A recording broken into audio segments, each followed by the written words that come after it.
and trainers. I want to let a lot of trainers know this. I'm not here to knock any trainer in the sport of boxing. But just because you can hold some pads, some hand pads, don't make you a trainer. You have to be able to be in the fighter head mentally, as well as just helping him physically. You have to be in his mind mentally. You have to have him right mentally before you can go out there and prepare physically to go out there and do battle. Boxing is not an easy job. Everybody now think they're a trainer. They all some mitts. You know, they training a female at the fitness center, they move over to the boxing gym. Now they're such a great trainer. Holding mitts don't make you a great trainer. Once again, it takes a lot more than that. You know, if you get with a guy that's already, if you build a guy from day one, then that's your protege. That's the one you started with.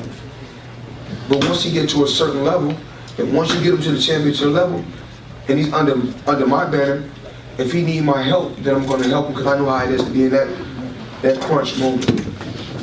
Never knocking any trainer, but me as a fighter,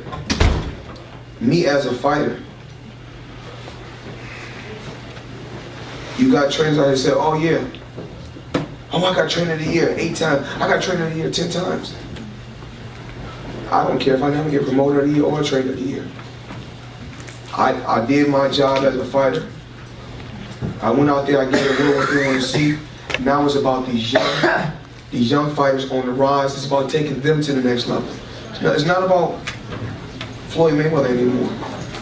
But if I can help them, if I can help build them and take them to the next level and surpass me and break my record, that's what I'm here to do.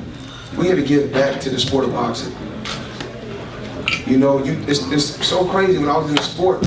When I was fighting and I had a promoter, I was seeing the numbers that I was making. I said, okay.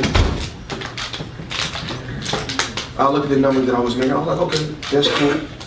As soon as, you know, I ain't gonna say when I had another one, when the time was right, I was getting 7 and 8 million and with the right numbers. But as soon as I left the promoter and became my own boss, we talking about 8-figure, 9-figure paydays. Because I learned the business. You know, you have to master one thing. You have to master one craft. Then you move to the next. It's stages. You master one thing, you move to the next, then you move to the next, then you move to the next. I know about the and ratings. When I was young, I was like, oh, I can't wait to fight on HBO.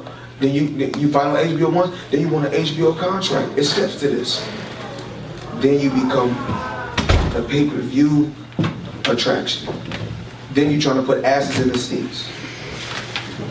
Then you're trying to make sure, because every time I fight, I already know my fight is going to be sold out. I'm not worried about that.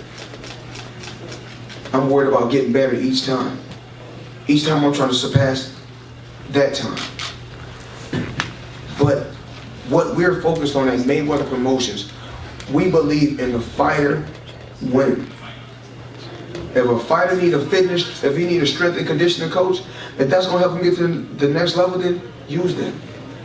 I'm behind it 100%. Whatever's going to help these fighters win in the sport of boxing and get to the next level, I'm with it.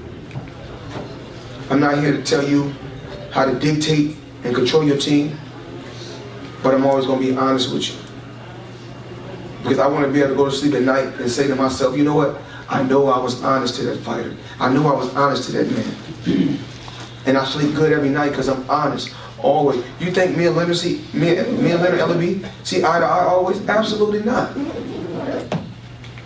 When I was a lot younger, when I probably was 21 or 22, I go crazy like this ain't right, but growing, maturing, mentally, maturing. And as I matured, I said, you know what? Real men sit down and resolve their problems by communicating, not cussing and arguing with one another. You know, and as humans, everybody here, anybody, all of us in here can contradict ourselves. We're only human. And I want nobody to say, oh, I won't contradict myself. Yes, you would. Just like you say, oh, if I had money, I wouldn't buy this. How you know? Get the money first, then say what you would do. You won't have that same mentality. Oh, when I get money, I'm gonna be in the hood. No, you're not. When you get money, you don't supposed to be in the hood. The goal is to move out the hood, to go, you move, it's called levels, you're moving up. You know? The same people I was friends with when I was 21, now that I'm almost 40, I'm not friends with anymore. I'm a different person mentally. They don't have to say, they want to go out to the club. They want to drink alcohol. They want to hang out with bitches all day. You know, and we grown, I can say bitches. You know what I'm saying? It's my plateau. Just because I use that don't make nobody better than me. Because somebody said, oh, I don't use that language. Oh, Floyd's a bad. I'm not a bad guy. I'm a good guy. I love my family just like y'all love y'all family. You know? Tell you a little bit about myself. I don't care about a 5-star restaurant. That's not me. I like holding the wall. I like to eat holding the wall. I'm evolving. I'm changing. Growth. If I know I got a driver, I know I got drivers. I'm not driving anymore. Most of the time, all I'm doing is traveling out there. I'm on a jet. I'm over here. I'm on a jet over here. I got fighters all overseas. I'm dealing with. I got a boxing gym in Moscow, Russia. I got stuff everywhere. So, am I able to drive a Bugatti anymore? No. So what I say it's time to get rid of all these cars. There's levels to this.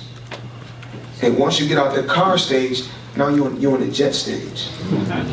So I'm not thinking about the car anymore. No time. Huh? No time. No time to drive. Because when I'm in the car, most of the time I'm texting, Leonard, what's going on with this? What's going on with this? Rome, I need this.